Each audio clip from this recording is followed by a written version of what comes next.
In 2003, while I was serving as an intelligence analyst in the Office of National Assessments, it became clear to me that the government's official case for war was a lie.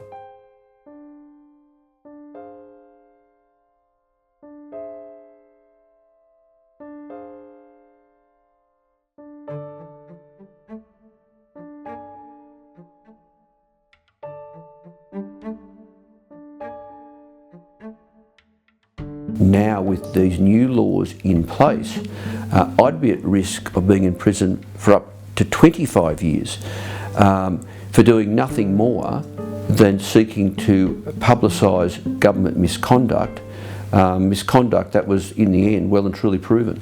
Many Australians will remember the remarkable demonstrations in early 2003 before the invasion of Iraq. They were enormous. It was an unprecedented outpouring of public concern.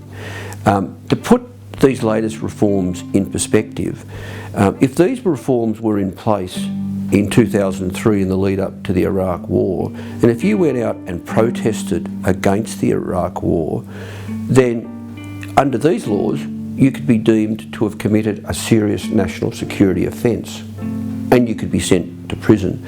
So, you know, I say to people who might see this little video clip, if you were one of the anti-Iraq War protesters in 2003, you know, you should be grateful that these proposed laws weren't in place back then. You could have gone to jail. When you take a step back and look at them, there is one fundamental deficiency in them, and that is that the definition of national security and the definition of foreign or foreign interference is much too broad.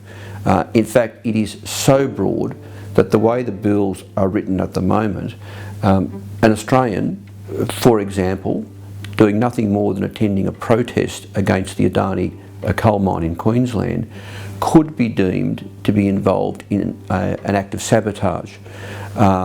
Another example is, as the bills are currently written, an Australian doing nothing more than perhaps making a complaint to an international body like the United Nations would be seen to be involved in an act of foreign interference. Now, on the face of it, you know, there is a need for regulatory reform to ensure that we do genuinely deal with foreign espionage and excessive foreign influence in our political system. The problem is that these bills go way too far. Change by change, little by little, a bit like the frog in the hot water slowly getting cooked. One day we'll get to a point and we'll take a step back and think, crikey, how did we get here? How did Australia become a police state?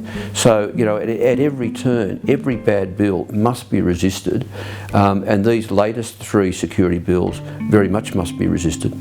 So it's now more important than ever for members of the community to stand up for their rights and to say they don't accept this. So write a letter to the paper, ring up Talkback Radio, meet with politicians, join organisations or be active in organisations like Get Up.